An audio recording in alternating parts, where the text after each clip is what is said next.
Here comes blood and here comes drought. Please don't scream and please don't shout.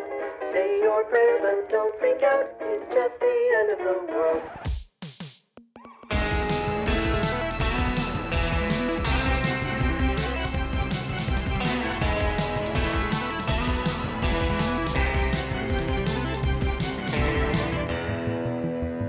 Hi everyone, this is Apocalypse is Now, the podcast where we watch the end of the world over and over again. My name's Ron. My name's Morgan. And this start podcast now. Yeah, this is the podcast where we discuss apocalyptic movies. So what are we discussing today, Ron? So today we will be discussing the 2021 animated film The Mitchells vs. the Machines, directed by Mike Rianda and Jeff Rowe. Forgive me if I mispronounce any of those, and also written by both of them. Did you know that this was originally going to be released in 2020? It was going to be called Connected. Yes, I also have the Wikipedia page pulled up. We're professionals, baby. Yeah. What a way better title it has now. So why don't we give them the audience a 2-sentence synopsis for the film, Morgan? Why don't you take one sentence and I'll take the other? Okay, great. So there's this family and their last name is Mitchell, that's why they're the Mitchells. And specifically, the number of them that there is 4 plus dog. 4 plus dog. This is going really well. And they're like your standard dysfunctional family. Let me introduce myself. I'm Katie. I'm sort of a weirdo. My parents haven't figured me out yet. To be fair, it took me a while to figure myself out. My brother, also weird. Hi, would you like to talk to me about dinosaurs? No. Okay, thank you. And my mom. Katie face cupcakes. All of us, really. How about we put our phones down and we can make 10 seconds of unobstructed family eye contact. Starting now. See, this is good right here. This is natural. They definitely have some dysfunction, especially the arguably the main character, the daughter, is about to go off to college, and there's some tension with her dad because she's an aspiring filmmaker and he doesn't really understand her films, and they just aren't really connecting. How about that? And then what happens, Ron? That is the longest sentence I've heard in my life. Jesus Christ. I'm so sorry. On the other side of the country, in the cradle of Silicon Valley, a young tech CEO plans to premiere technology that will change the world. No, he invented a smart assistant that kind of like Siri, but is smarter. It's closer to true AI that becomes enraged when the young tech CEO throws it away in favor of new technology. And they plan to ship humans out into space. They actually use the young tech CEO's new technology as its army of robot soldiers to gather up all the humans, to shoot them into space, and create an Earth full of just technology, because apparently humans are not worth it, according to PAL. That's the name of this smart assistant. And that's basically the movie, and for then anyone who has not watched it. Things take off from there. Yeah, the apocalypse we're talking about here is basically like a robot tech takeover, and people are technically going to be killed, but it's still a kids movie, so we don't see on-screen deaths. That's why they're all going to be shipped into space. Right. They're not going to be murdered. I did love that. It is kind of a convenient plot device because the robots are sent all over the earth, and they have rays to grab people by so that they can take them to the pods, so that they can take them to the spaceship, and then they can shoot them into space. That's a very convoluted plan. If you have the technology for grabbing rays, I would think you would have the technology for I don't know, guns. There definitely could do that much easier, but it's a good way to keep everybody in jeopardy without having with it being a kids movie. I'm thinking about it. Are there a lot of kid-friendly apocalypse movies out there that are geared towards kids specifically? That's interesting. Also, I just realized Cloudy with a Chance of Meatballs is an apocalypse movie. You're God damn it. You're right. We gotta put We that gotta on put the it on list. the list. We gotta put it on the list. But yeah, I actually can't think of, off the top of my head, many apocalypse films that are geared towards children. So That's kind of refreshing, I think. Yeah. Well, we've discussed that what defines an apocalypse movie, right? I think that's one of, if we were to say what one of the main inquiries of this podcast is, I would say that's one of them, is like what even qualifies as an apocalypse movie. Hmm. And I feel like this one qualifies because for most of the movie, society as we know it is like completely dismantled. It doesn't exist, which is a different thing, even though they solve it at the end, which is a different thing than like threatening a world ending event that never actually happens, which does Yeah. happen in a lot of kids' movies, but we actually get an apocalypse of sorts in this one. I like your explanation. After all of our conversations and debate about like, what falls under the definition of an apocalypse movie, after watching this, like I heard them say robot apocalypse and I shrugged and I was like, good enough for me. It's an apocalypse movie. I'm tired of Sometimes debating it. Sometimes you just know. Sometimes they just spell Yeah. it out for you. Yeah. One of my favorite one of the bits that made me laugh the loudest in the movie was Pal turns off the Wi-Fi and then a woman screams like, "Do you want to take a picture of my food?" And then this guy's like, "Will you emboss this in front of me?" I liked it because there's a way that you could do that would feel very sort of like cringy, sort of like, oh my god, modern generations are so reliant on their phones, but it didn't feel like that. Like they really they tread that line well, I think, where it wasn't like they were mean about it, you know what I mean? Like it was more of Yeah. this is a thing that we all do and that's funny. I feel like the movie was really good at establishing its tone and like language of humor, and this felt Mhm. really consistent within it. Like it's a quirky movie and it's just really, I don't think it ever, like you said, is mean towards anyone it depicts, Yeah. other than its blatant disapproval of capitalism and tech CEOs, which I love how often it comes up. That was unexpected and appreciated. The lines about Yeah. like maybe I Yeah. shouldn't have made a tech monopoly that gathered everybody's information and Teach the uh, youth. was entirely under the auspices of a private company. Maybe that wasn't a good idea. But yeah, and I think the other thing that made it work was it wasn't like hitting you over the head every minute of the movie being like, we're all too reliant on our computers. And also people used computers for good things too, the main Yeah. character, was able to use computers and use YouTube to actually like defeat the AI, which is kind of a cool message in of itself, that it's like, well, we can use technology, right? It's just that we Yeah. don't, and again, like private corporations can monopolize things. I like that the creators answer to how do we dismantle and denigrate data collecting Silicon Valley CEO types and like, implementing technology this way. The answer to that, creativity.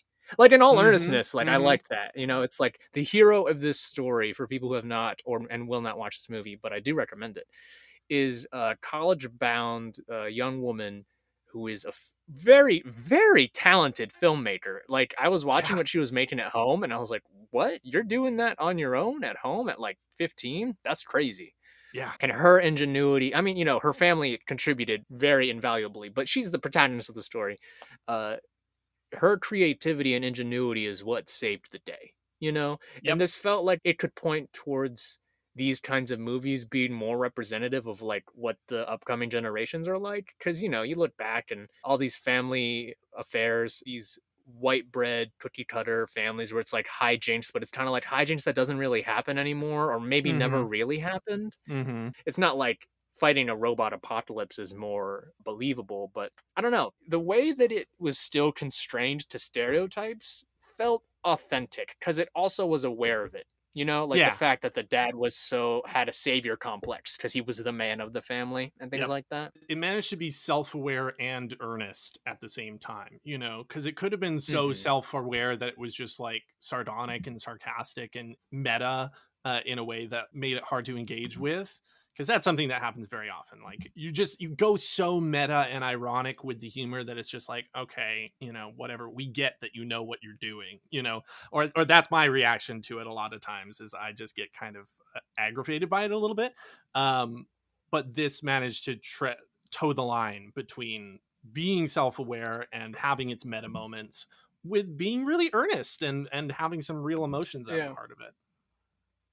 Do you have any particular favorite moments? I can speak to some of mine, but I feel like I just talked a lot. So Oh yeah, for sure. I mean, predictably, I mean, dog pig loaf of bread is one of the funniest thing. Like, I thought that was so good. I mean, the first time, I mean, for context, if anybody's listening who hasn't seen the movie, like one of the ways they defeat the robot apocalypse is because the family has this pug, which is just this like the way they animate this pug is absolutely ridiculous.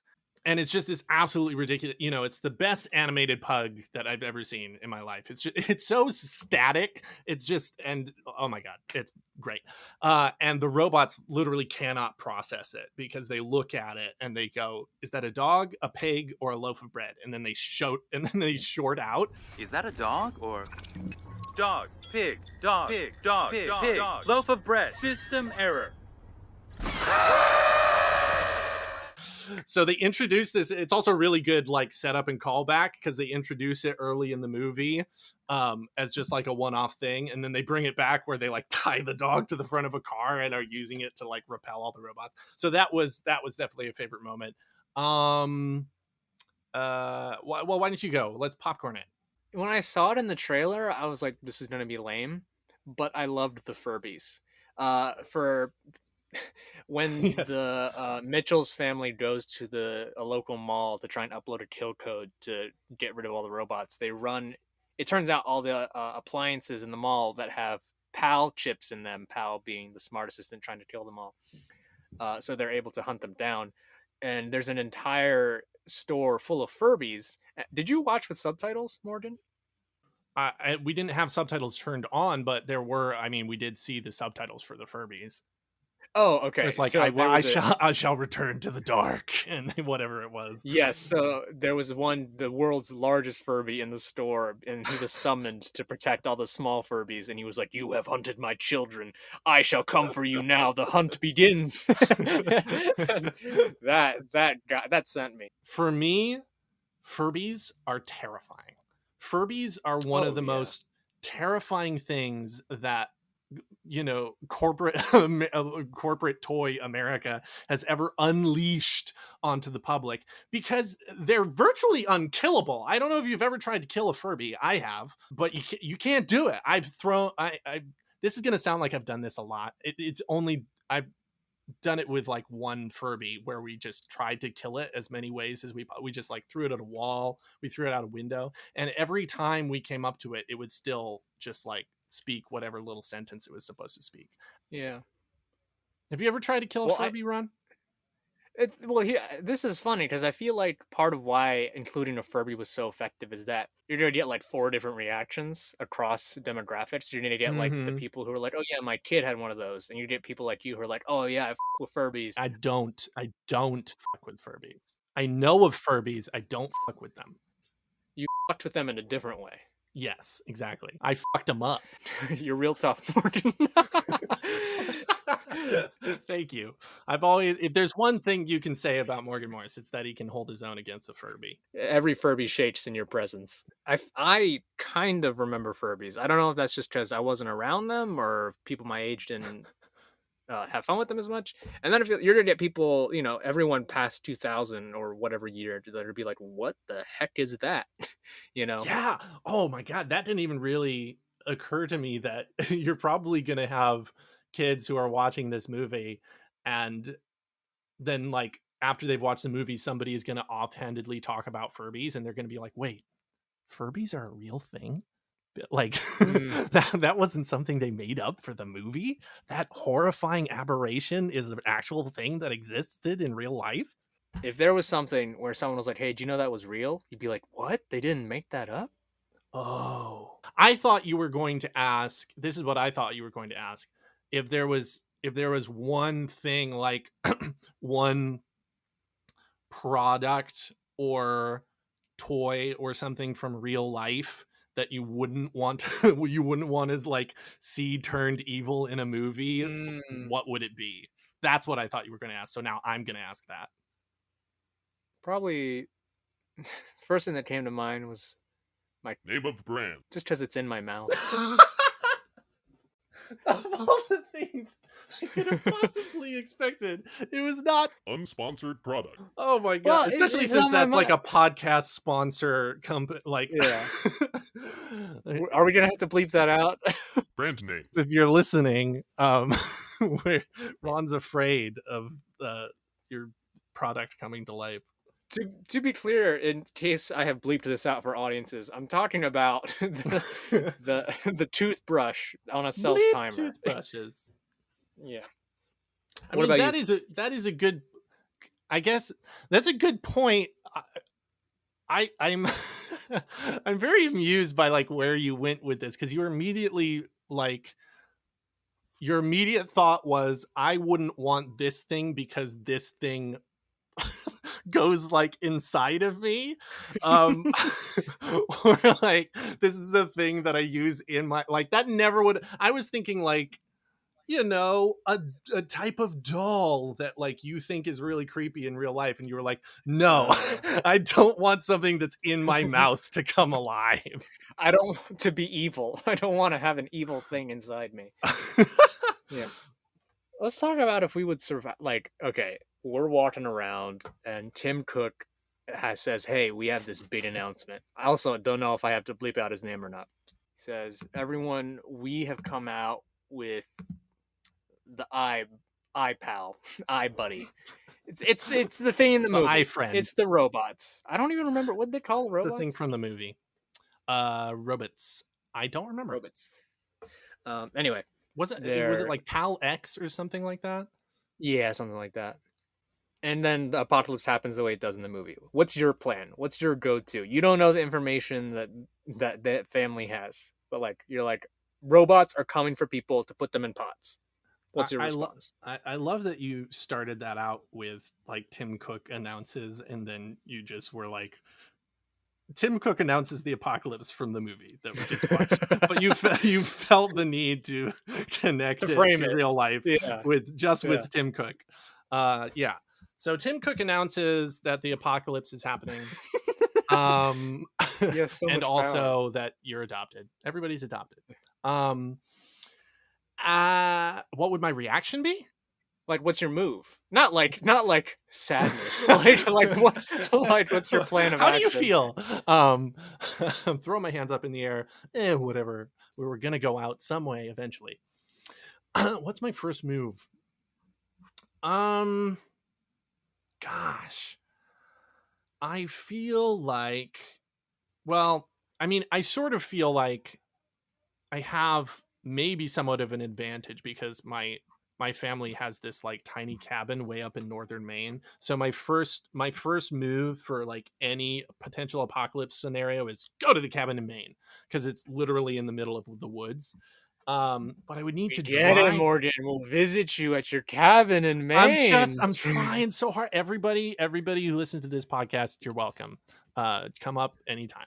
The address is Morgan's actual home address. But I would need to drive there, and that's like a 9-hour drive, and that's so many opportunities for the robots to get me.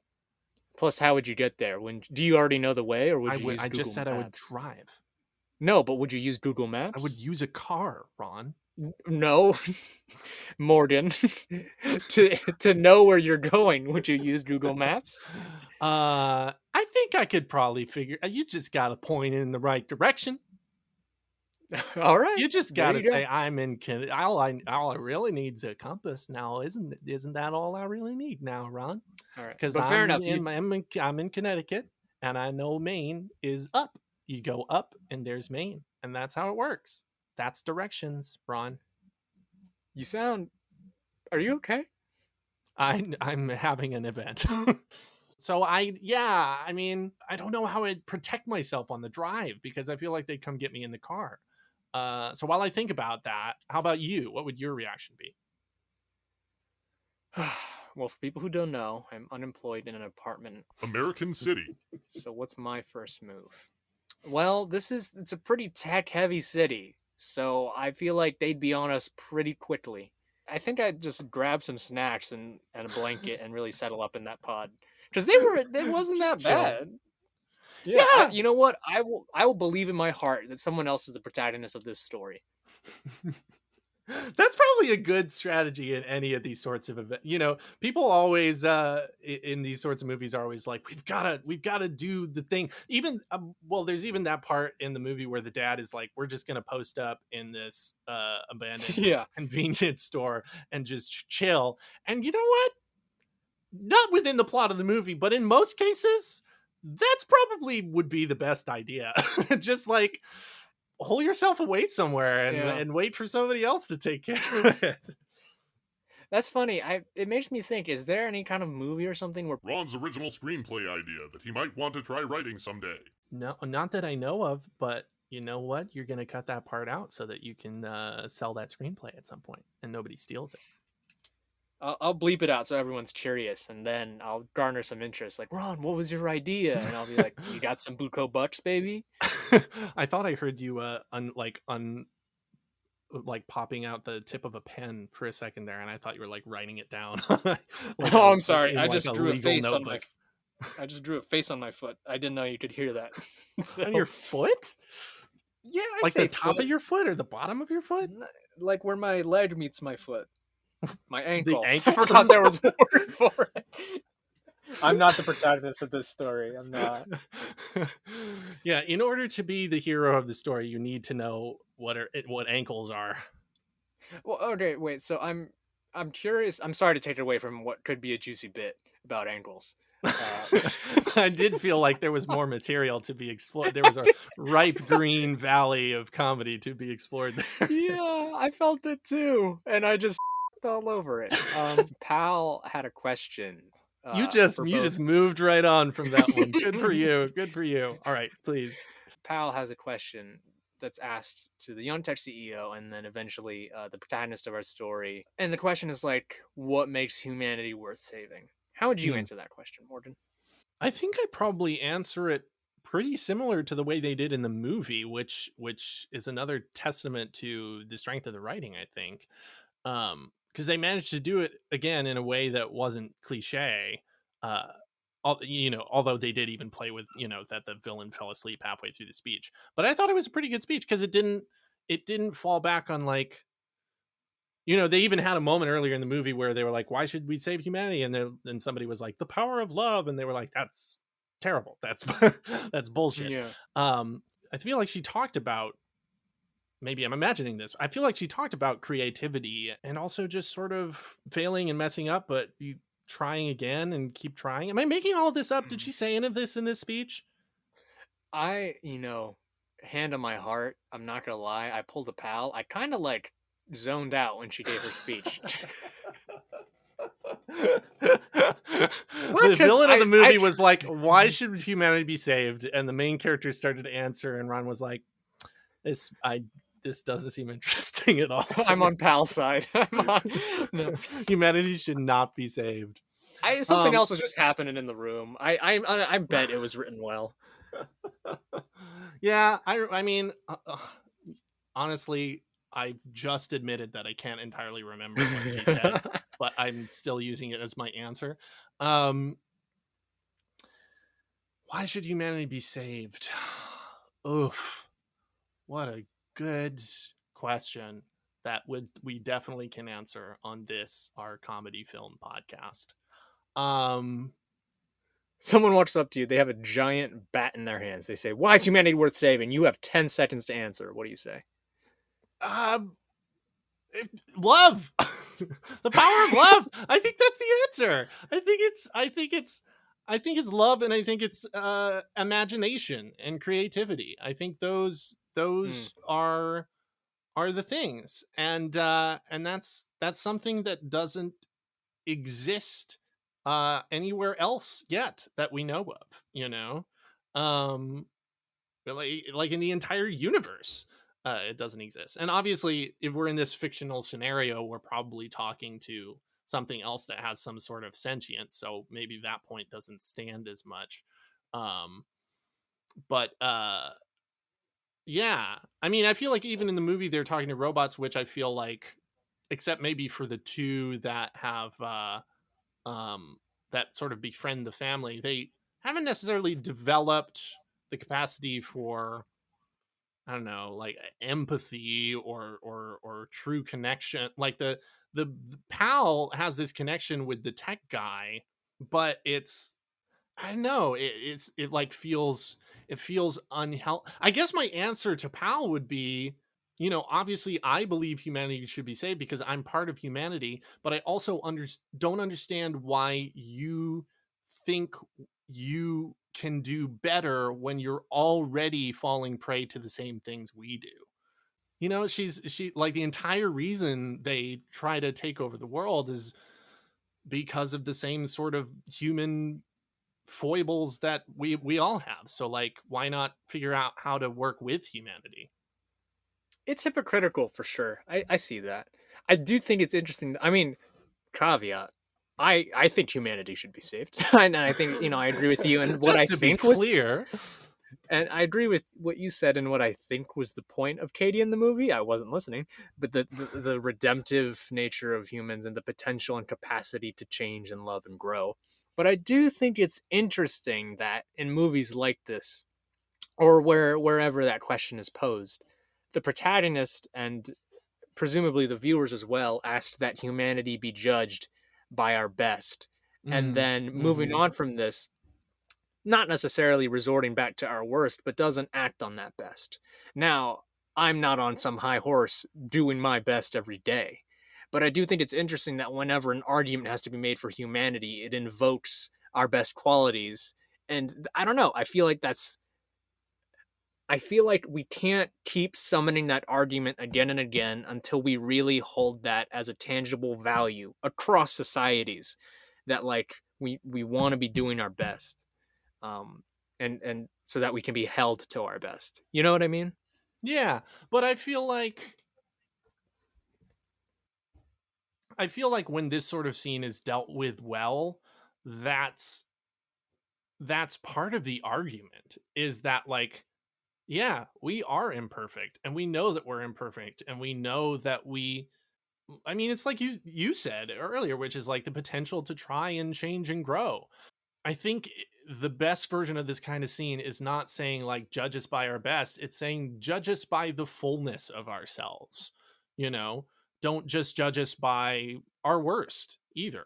And I think it's on a larger moral scale, it's almost kind of a dangerous thought to have, that imperfection is a justification for like elimination, like, which, obviously obviously again, we're both on the side of humanity should survive, so this is an Yeah. entirely a fictional scenario. So but like, in these kinds of scenes, I think that's what always works for me, is when people say that yeah, we're imperfect and sometimes we suck, but that isn't a reason for us to not exist.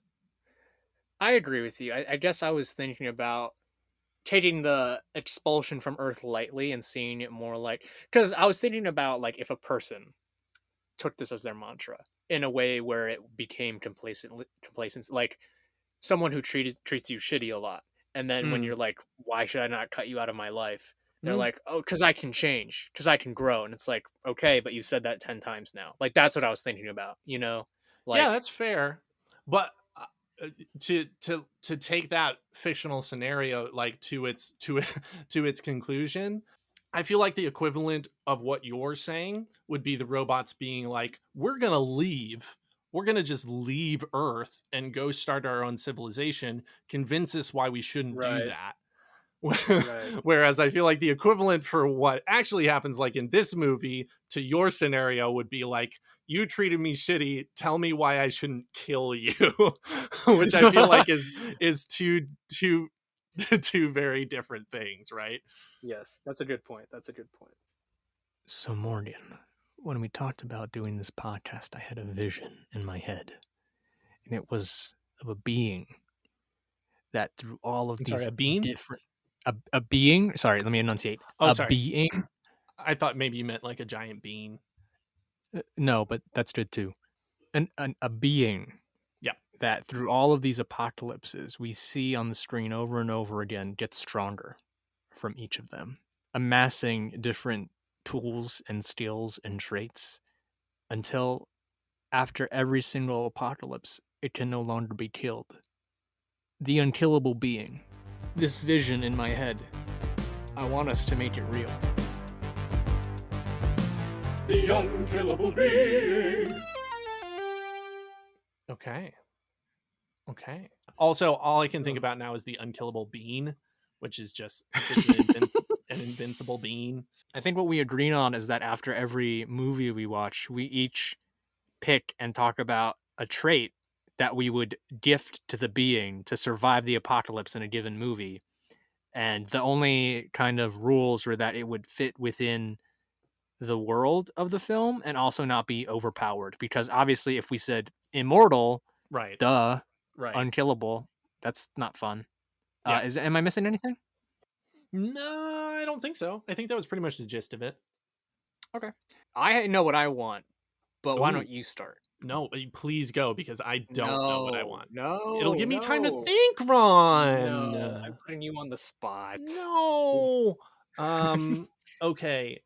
Turns electric things off with a touch of a finger. No, that's way too OP. And also doesn't fit. Like, there wouldn't be somebody who just had that power in this universe. Why don't we outline the apocalypse again, just for the viewer and also for ourselves? Yeah. So, robot apocalypse. That's basically powered by an Apple-like corporation, or Amazon, or like whatever namesake you want to say in the real world. So every robot is connected by all the devices that like every device that uses this technology is now controlled by the PAL or whatever. So like your phone, your TV, like anything connected with this now has the potential to kill you. But in terms of weaknesses, they each have a kill code built in that could eliminate them all. And also, when they see pugs, they go nuts. And if you damage one of them enough, they will become defected and will listen to your orders. This is also true, but but it doesn't seem like in a predictable way. Like it was very by happenstance that this like they weren't able to hack into any other robots and make them do this. So that doesn't seem like it's a potential thing, but it's not a dependable thing, if you know what I mean. Well, I have two initial thoughts. One of them is just like hacker. One of them is just like you know how computer code works. Because then I feel like even if you didn't have the info, because they just get the info that there's a kill code. But I feel like if you were a computer programmer, then you might be able to just think, okay, there must be some kind of kill code, or maybe I can invent one, or invent a computer virus or something that will then get spread to the entire system. So that's thought number one, is you just have a computer programming experience. You've learned Linux. Is that one? Linux? Is that a computer? Linux? I think it's Linux. I don't know how Linux. I don't know how to. It's not Linus, like Linus and Lucy from Peanuts. Okay. So that's thought number one. So I can wait for thought number two if you want to go. Go ahead and give me thought number two, and if it's what I was gonna say, then I will overlap you in rage and just nonstop. Grumble, grumble, grumble. Yeah, exactly. Thought number two was just like rolling off of the pug thing that happens in the movie is that you have a face that the robots can't interpret. Murmur, grumble, grumble. Really? Grumble, grumble. Was that I was gonna just in the spirit of the film just give our protagonist a pet pug. Well, yes. I mean, that's the obvious one. I feel like I don't need to like downplay your idea. I think I think it's see what I like about it is that it's obvious within this movie, but like at the end of the road we're gonna be like, wait, why did we give them a pug again? And it's not gonna be you. That's good actually, because it's good if we pick things that are very specific to that movie that then will be incredibly unhelpful for other movies, because it'll keep the character from getting too OP too quickly. So that's actually a pretty good idea. I mean, I feel like we can eliminate hacker or computer programmer is a good idea for this movie, but in comparison with either having a face of your own that robots can interpret, or having a pet pug that robots can interpret. Those are two much more fun ideas. Wait, you you want both of the traits to be pug related? Like No, they have a I'm pug saying face. Oh, okay. no. No. I'm saying that, like, so right now what we have suggested is that they just have a pet pug, or what I was suggesting is they have a face that's not necessarily pug like, but in some way it is not interpretable by, like, it confuses face recognition software in such a way that it makes them short out in the way that the pet pug did. Either that or having a pet pug, both of those options are more interesting for a beginning trait than being a computer programmer. That's what Well, I'm we're trying to each say. gonna give it a trait, right? Like we each give it one trait. Oh, that's true. That's true. Yeah, so we have room for two. So between having a pug-like face and a pug, I'd go with having a pet pug. One, I think it's funny. Two, I'd like for the unkillable being to be kind of faceless in my head for a little longer That's before fair. we have a face for it. You know? Well, but maybe that's the thing that confuses the face recognition software, is that it doesn't have a face. Boo. That's So that's are you what okay we're with that's what we're starting out with, a faceless being with a pet pug. No face. No, That's the face. hero of the multiverse. So unsettling. The way he survives another movie is just by being so terrifying as a faceless being that everyone just runs away from him. So do you mind if I lock in for mine that the unkillable being has a pet pug? Yes, I'm super down for pet pug. Okay. With that in mind, then, do you want to modify hacker? Do you want to go ahead with hacker? Think of something else? Well, I feel like let me very clearly say, not hacker, just somebody who has, like, taken a computer programming class. Do you know what I mean? Like, I feel like there's a difference between someone who could hack into the Pentagon and somebody who's just like, oh, I know how code works, so I could potentially mess with these robots. Why don't we say computer savvy? Because one of the obstacles was that the dad didn't know how to go to YouTube. You know what I mean? It's true. So, like, blanket computer savvy, and that could mean something as simple as being able to figure out how to get to YouTube, and it could mean something as complicated as, I don't want to say like breaking into the Pentagon because that seems OP, but like, you know, like if they're like, there's a virus on this, you know what I mean? Like, yeah. So yeah, let's say basic computer knowledge, and we'll just leave that where it is. And if we need to, like, define that more down the line, we can. So we'll say basic computer knowledge and a pet pug. Why don't we define the basic things we assume the unkillable being can already do, right? Oh, just like the qualities it has automatically. Yes, like for example, a body. It has a body. A body and can move. Yes. And it can breathe if it needs to. A body can move, can breathe. The way I'm imagining it is like the default when you're doing a character creator in a video game, right? It's not like a shapeless mass. It's a human form of some sort. I'm basically picturing like a smooth-faced mannequin, which might be terrifying. If that is what we're assuming right off, then we do have a faceless mannequin with basic computer knowledge and a pet pug. That's horrifying. That's terrible. Can we say that they have like a face? It's just like the most they have it's like the most nondescript, like, standard face. Yes. No particular ethnicity, race, gender, age. Yeah. It's just kind somehow there. It's just there. Yeah. Yeah. It can be recognized by humans as a fellow human. I think that's a nice prerequisite. Yes. Things that Should we call this probably didn't need to clarify, but are very funny to actually clarify. I'm fine calling this thing Bean. Being? Like, wait, Being or Bean? Bean as a nickname, yeah. Bean? The unkillable bean? Wait, I feel like Bean, maybe Being the Unkillable. Wait, I feel like that's very close to Mr. Bean, though. Although I would not, you're right. I would not be opposed to just calling this character Mr. Bean. No, let's let the fans decide. Whatever they call them in the comments, that's what we'll call this thing. Although I now, suppose it shouldn't be Mr. Bean because we have not again we have not clarified whether this thing has whether this being has gender or not. Let's stick with Unkillable Being for now, and we'll let the audience decide what we call this thing. First 2 upgrades. Unkillable Being gains basic computer knowledge. And what else, Morgan? A pet pug that looks maybe like a loaf of bread or a little bit like a pig.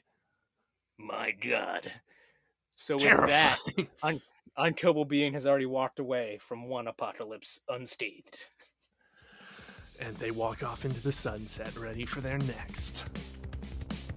Thanks for listening to Apocalypse Is Now. We'll be back sometime. My name's Ron. My name Morgan.